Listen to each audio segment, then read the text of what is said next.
Goeiemôre my boetie en sissa, wees gegroet in die wonderlike naam van Jesus op hierdie geseënde maandagoggend en baie dankie vir die voorreg wat ek het om vir elkeen van julle te kan bid in die begin van hierdie week. Ek hoop het gaan sommer baie goed met julle en julle is reg vir hierdie nuwe week wat voorlê.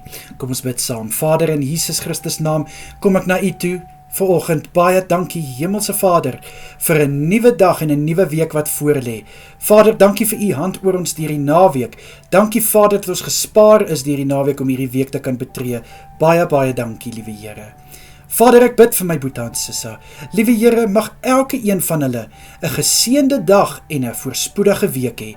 Ek bid vir U teenwoordigheid om hulle te volg waar hulle gaan. Liewe Here, rig hulle voetstappe. Laat U, liewe Here, elke hart vul met nuwe moed en met positiwiteit.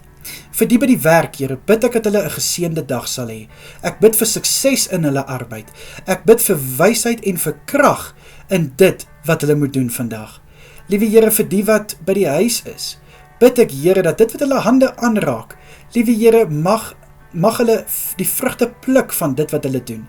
Ek bid dat hulle vreugde en vrede sal baat by dit wat hulle aanpak. Asseblief, Here, mag daar 'n seën wees oor hulle dag. Here, vir die wat nou kan gaan slaap na laasnag se werk, bid ek dat hulle goeie rus sal inkry. Mag hulle uitgerus wees wanneer hulle weer hulle volgende skof moet begin.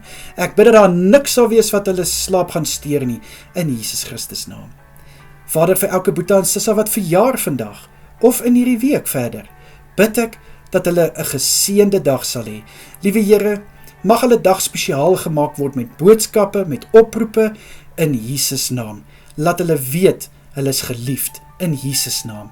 Ek bid vir die nuwe jaar wat voorlê, dat dit 'n jaar sal wees van voorspoed, 'n jaar van blydskap, 'n jaar van vreugde en vrede, 'n jaar, liewe Here, waar U seëninge en U voorsiening oor hulle is, en dat U goedheid en guns sigbaar sal wees.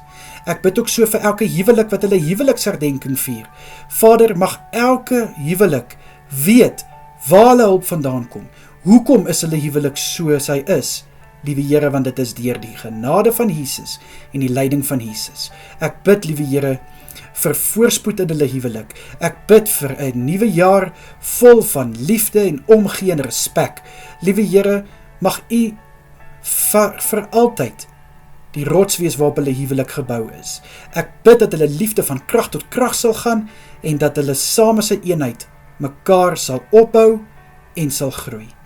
Here, beskerm asseblief elke boetie en sissa deur hierdie dag en ek bid, liewe Here, dat elkeen veilig gehou sal word waar hulle self bevind. In die kosbare naam van Jesus is dit my gebed. Dankie, Here. Amen en amen. Julle moet 'n wonderlike dag verder hê. Kyk mooi na julle self en as dit die Here se wil is, bid ek vanaand weer saam met julle. Totsiens almal.